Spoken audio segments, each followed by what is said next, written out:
Okay mga guys, tara magluto na po tayo ng miswa gisado. Shredded lang po natin ang ating cabbage mga guys.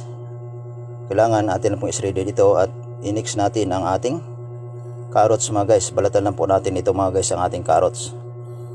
Nag-shredded lang po tayo ng chicken mga guys at shredded asado pork. Atin lang po i-shredded ito katulad din po ng ating carrots mga guys. Ayun na po, tapos na po natin sa pag-shredded ang ating carrots. Atin lang po itong ihalo sa ating cabbage mga guys ang ating carrots. Na-prepare na po natin ang ating miswa mga guys. Ayan ang ating miswa. Naglagay po tayo ng shredded black mushroom, minced garlic, and red onion minced. Naglagay lang po tayo ng swahe mga guys, shrimp. Atin lang po itong binalatan at press na press ang ating swahe.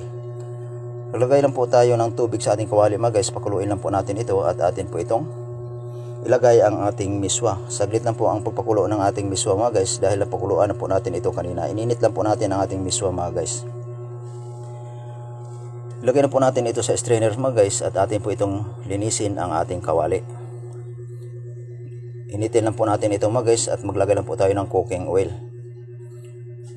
Pag okay na po mga guys, mainit na po ang ating mantika. Atin na pong ilagay ang ating shrimp. I-fry lang po natin ito sandali mga guys ang ating shrimp. Half cook lang po ang ating pagka-fry ng ating shrimp mga guys. Antabayanan po natin ito kapag okay na mga guys. Ilagay na po natin ito sa ating strainer. Isutin na po natin ang ating shrimp mga guys. Malagay lang po tayo ng sausing wine. Lagyan po natin na ito ng salt, ajinomoto, chicken powder, white sugar.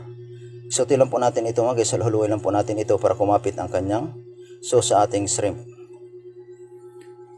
Isutin na po natin ang ating minced garlic and minced red onion at vegetable mga guys. Atin lang po itong haluin at lagyan po natin ito ng sausing wine. Maglagay lang po tayo ng soup stock mga guys at oyster sauce, ajinomoto, chicken powder, white sugar.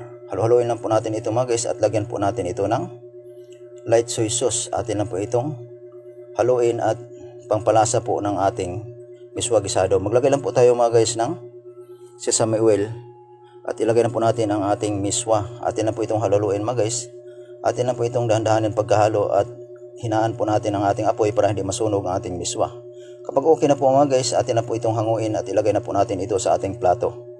Ayun na po ang ating kalabasan ng ating miswa gisado mga guys.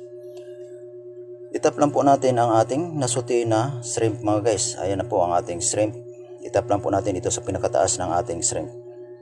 Sa ating miswa gisado. Okay mga guys, nagpan-fry lang po tayo ng yellow egg at shredded lang po natin ito at atin po itong ilagay sa pinakagilid ng ating miswa.